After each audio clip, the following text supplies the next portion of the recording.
McGraw-Hill Professional presents Lead Like It Matters, because it does. Practical leadership tools to inspire and engage your people and create great results. Written by Roxi Bahar Hewertson. Narrated by Donna Postel. Introduction. The game of life is like a boomerang. Our thoughts, deeds, and words return to us sooner or later with astounding accuracy. Florence Shinn. Fact 1. People are messy. Groups are messy. These truths are never going to change. Fact 2. We all know what good and bad leadership looks like and feels like. These truths are unlikely to change. Fact 3. Today, we continue to have a few great leaders, some pretty good leaders, and bucket loads of people in positions of authority who are mediocre, incompetent, or worse at leadership. These truths can change. If you doubt Fact 3 even a little, consider the mismanagement, lack of leadership, corruption, pain, suffering, and financial disasters that failed leadership has caused in Lehman Brothers, British Petroleum, the U.S. Congress, Syria, AIG, Enron, WorldCom, Fannie Mae, J.P. Morgan, the Catholic Church, Penn State. The list goes on, with new revelations about failed leadership every day, in every walk of life, with a trail of tears following each one. You would not let a surgeon operate without her proving that she had the necessary skill set to preserve human life. Yet, even though we know that leaders have a significant impact on people's lives and well-being, we allow them to operate in their sphere of influence without having to prove that they have the skill set or the integrity to lead anyone anywhere. Naming a star player as the new coach of the rest of the players is an act of madness unless that player has the leadership skill set and attitude needed to make that switch. When it works, it is often by luck, not by design. This does not make any kind of good business or common sense. We need a revolutionary approach to today's global leadership crisis, because business as usual is not working and will no longer address the needs of our world. We all deserve far better than what we have gotten for hundreds, if not thousands, of years in our businesses, houses of worship, higher education, governments, public schools, healthcare, really everywhere. We need a new norm and culture within leadership that says, if you are going to lead other people and mess around in their lives, you must first prove that you have the skill set to perform that essential part of your job well. Let's take a quick look at reality. Here is a sampling of what has been reported about today's workplace and workforce. In a recent Development Dimensions International, DDI, global study, Driving Workplace Performance Through High-Quality Conversations, What Leaders Must Do Every Day to Be Effective, DDI assessed thousands of senior and frontline leaders over 10 years based on observations of actual leadership behaviors. The 2013 study validates how important emotional intelligence competencies, particularly self-awareness and social skills, are in human interactions. Here is a sampling of the eye-popping results. Only 11% of senior executives and 10% of frontline leaders are effective in conveying performance expectations and facilitating clear agreement on next steps. Only 10% of senior executives are highly effective at inviting ideas from others, and only a paltry 7% do a good job of gaining others' commitment. Only 6% of frontline leaders are highly effective in asking questions and facilitating involvement, and only 11% do a good job of demonstrating interpersonal diplomacy. Only 24% of frontline leaders are highly effective in responding to cues for maintaining others' self-esteem, and only 38% demonstrated empathy. Only 5% of senior executives are highly effective in disclosing and sharing their thoughts and feelings with others, one of the most powerful methods of building trust. A large 2012 Manpower survey said that a whopping 65% of employees are dissatisfied at work. In June 2013, the results of a comprehensive study of 150,000 full and part-time workers during 2012 from Gallup's State of the American Workplace report were reported in the New York Daily News and Today Money. The Gallup report tells us that workplace morale is horrible, with a shocking 70% of Americans feeling negative about their jobs. For a deeper understanding of the economic impact of these findings, I highly recommend reading the entire Gallup report. Here are just a few highlights cited. Only 30% of employees are engaged and inspired at work. About 52% of employees are present but not engaged. A full 18% are actively disengaged or worse. As much as $550 billion in productivity is lost because of that 18% of actively disengaged employees. These are compelling reasons why we need to lead like it matters, because it does. No kidding. No fooling. You or someone close to you has probably been affected by an ineffective or even toxic leader. You may have observed or experienced a highly dysfunctional work culture. I'm going to assume, because you are reading this book, that you want to become or remain a member of the minority of highly effective leaders that I hope will someday become the majority. There is no question in my mind that you are really good at a lot of things.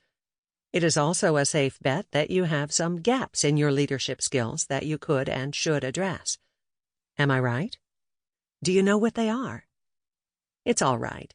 We all have gaps. We are human.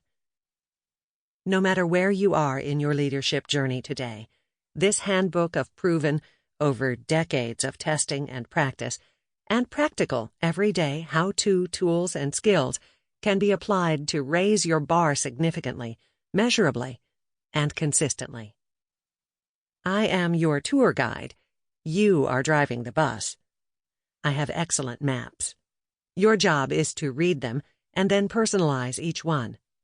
Just as in any venture, your intrinsic motivation will have a direct impact on your success, plain and simple. For a long time, I called this book The Ripple Effect.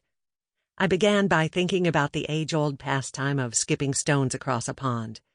Each time a stone hits the water, the impact causes a ripple, and then a circular motion fans out, changing the body of water. Depending on the skill of the skipper, a few or many new ripples are created. Regardless of the skipper's skill, there is at least one kerplunk and one set of ripples. This playful activity teaches us at a young age, and in a subtle way, one of the most important lessons of leadership, that action has impact. As in nature, leaders' behaviors have a significant impact on their teams, their organizations, their families, and the world we work and live in every day. I often sum it up this way. A leader's behavior creates an impact similar to that of a pebble, or boulder, landing on a pond. Everything within the pond reacts to the impact.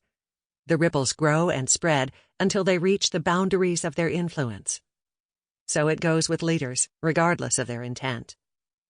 There's more. When I observed those ripples more carefully, I noticed that they eventually returned to their place of origin. As in nature, the ripples, good or not so good, we create will come back to us sooner or later. It follows, then, that it is in our best interest to get this thing called leadership as right as possible. Learning how to generate a positive ripple effect must be a top priority for anyone who accepts a leadership role and wishes to succeed. In 35 years of leading, coaching, and teaching, I have not met even one person who wanted to be ineffective, incompetent, or unsuccessful. No one has ever said, "Roxy, please tell me how to lower morale and make my staff disengage and become more discontented." Not one single person has retained me to help him create a toxic culture in his organization. And never once has anyone asked me to help her lower productivity and profitability. Of course, the opposite is true. People want to lead well. They care about making a positive difference within their sphere of influence or pond, no matter where they work. People want to succeed. More often than not, they just don't know how. It's not so much what leadership is that matters. It's what leaders do that matters. There are a lot of books on the shelves that talk about what good or great leadership and management is and is not. There are excellent theories, models, and studies, some of which I will share with you.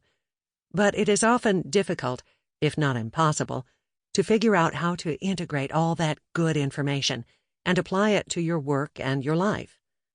Sadly, there is very little practical help on how to actually do the day-to-day job of leading other people.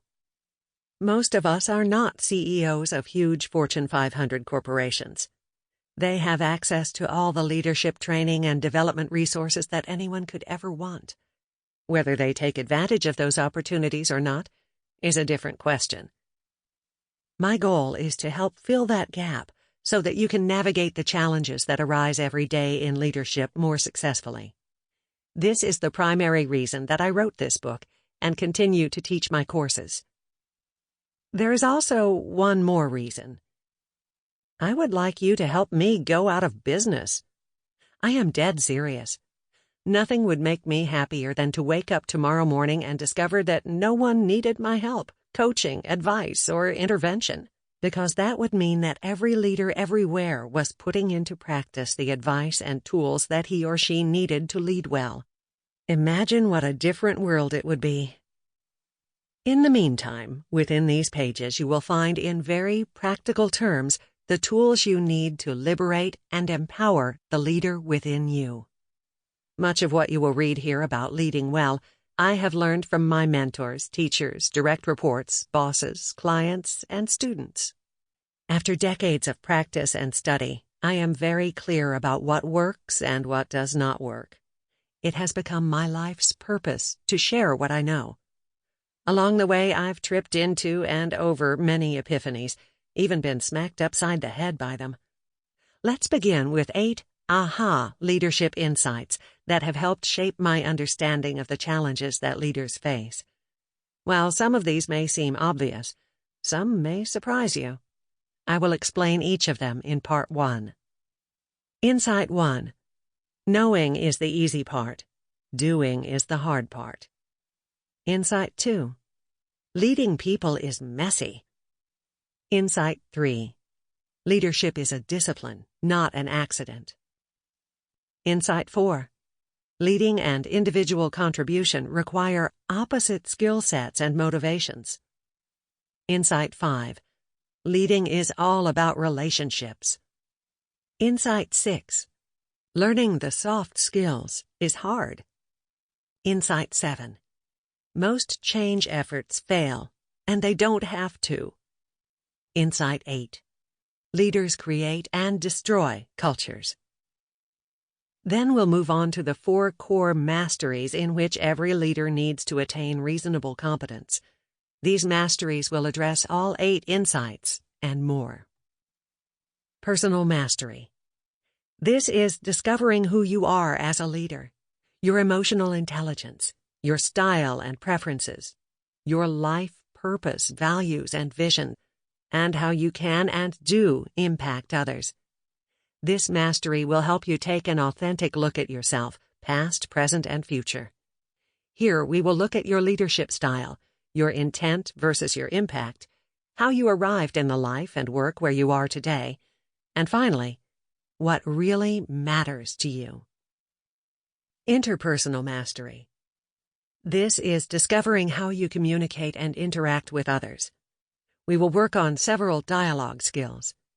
These difficult, soft skills are essential to successful leadership. We will focus on how to deeply listen, provide important and constructive feedback, and manage and transform conflicts. Team mastery. This is discovering how your team works and how its members work together and with you. We will focus on building teams from the ground up and/or maintaining high-functioning teams. We will discover the nature and power of group dynamics, decision-making that works, delegation for development, and meetings that produce great results. You will get tools that will help you facilitate productive activities to increase team success. Culture and Systems Mastery. This is discovering how your system and your organizational culture operate.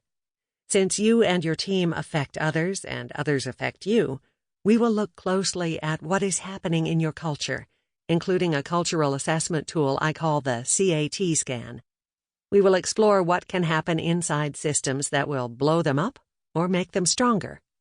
We'll look at a cure for fragile cultures and focus on how to successfully lead change in your system while ensuring accountability for results. Finally, we will gain an understanding of the nature of courage for yourself and how to measure it in yourself, your teams, and your organization. After decades of helping leaders with many similar challenges, my goal with this book is to focus on those areas that cause the most angst and pain for the most people, regardless of their industry or job title. While we cover more than the 10 skills I am listing here, these are the skill areas with which leaders seem to have the most difficulty. If all we do together is help you to be more effective with even 1, 2, or 3 of these, you will see an immediate return on your investment of time, energy, and the price of this book. Here are 10 how-to skills you will have in your new toolbox when you finish this book. Leverage your strengths and mitigate gaps in your style and skill set. Create a compelling and effective mission, vision, and set of values for yourself and your team. Cut wasteful meetings out of your life and lead effective, productive ones. Create constructive dialogues, including managing up and delegation. Facilitate effective team building. Decide how to decide with confidence. Prevent conflicts and/or address them quickly and gracefully. Learn how to assess your culture. Lead change initiatives that are not dead on arrival. Engage your employees and increase productivity and accountability. All the exercises and activities we will do together are intended to help you save time, not lose it or waste it. Learning is already part of what you do every day. Do you read the paper, watch the news, or attend workshops, seminars, or conferences? Do you read instructions on how to put together a special menu, a bookshelf, or something else? Of course you do.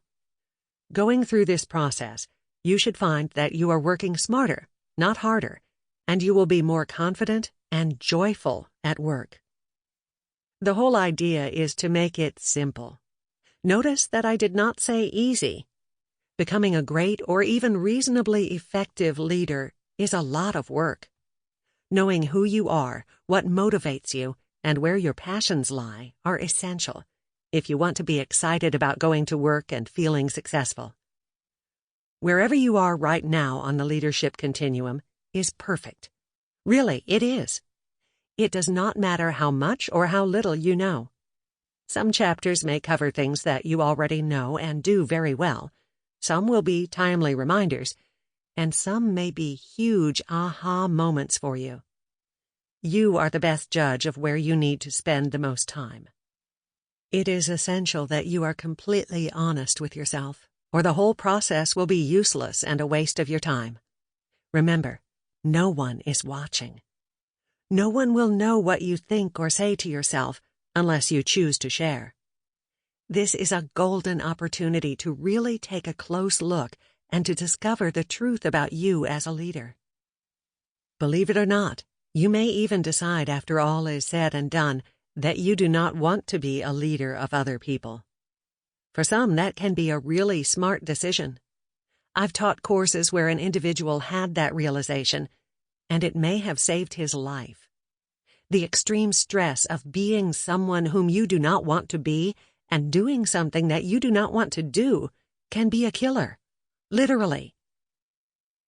My job is to give you the right information and the right tools for this journey. Your job is to use what you need to get where you want to go.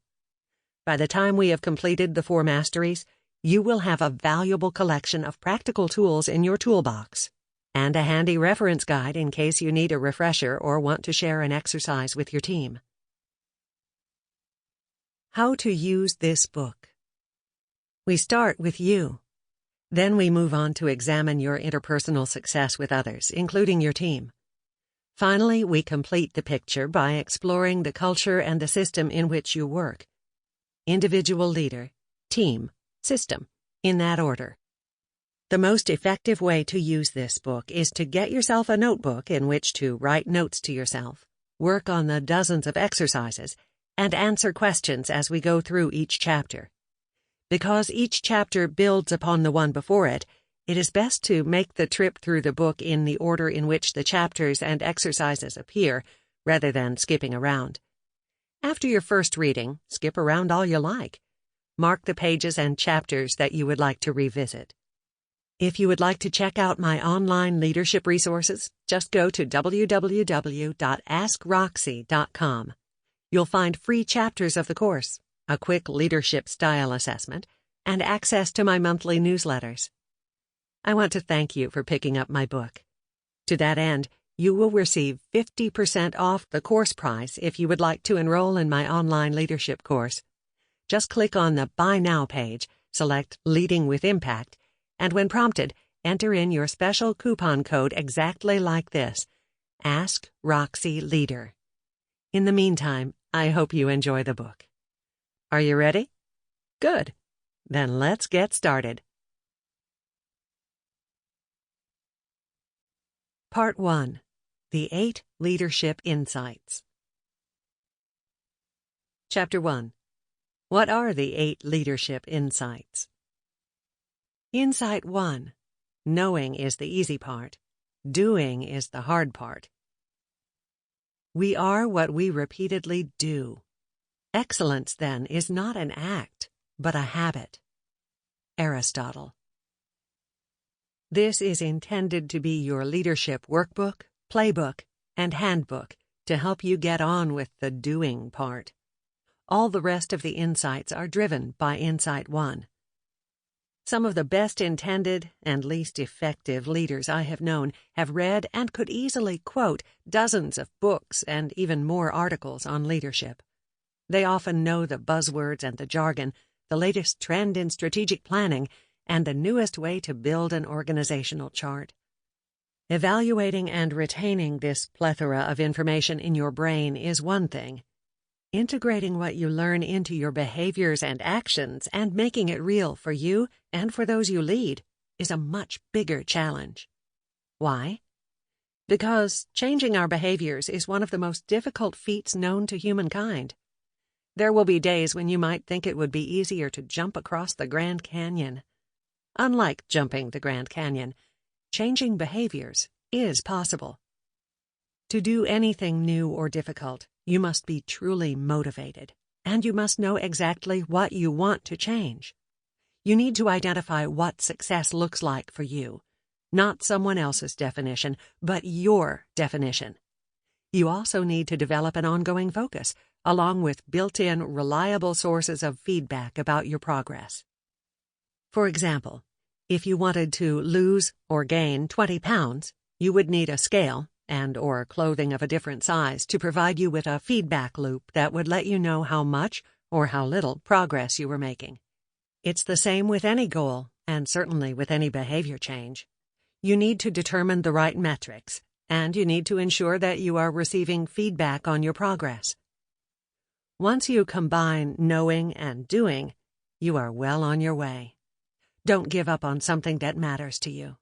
You can expect to slip and fall. You will screw up. I don't know anyone who rode a bike perfectly the first time.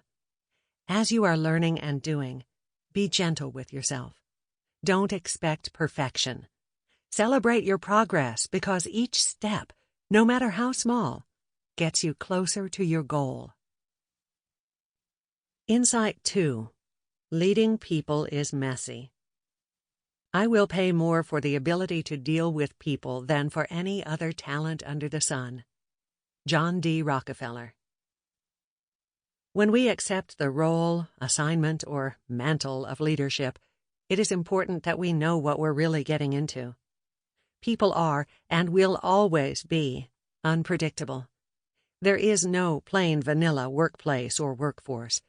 Each person is unique, and that means that leading people is complex, fun, interesting, frustrating, and yes, messy. Life happens, and it's full of triumphs and tragedies, any of which can happen to any one of us at any time. We can't predict surprises. The human emotions that show up at work can be confusing and disturbing to leaders. What if someone cries in my office? What if someone is threatening or screaming? What if someone is constantly telling jokes about someone else? And so on. Personalities, motivations, and styles are all over the map. Leaders have to be ready for just about anything and everything. Like it or not, and believe it or not, all people, unless they are suffering from true brain anomalies, bring their emotions to work. People are 24-hour thinking, feeling creatures.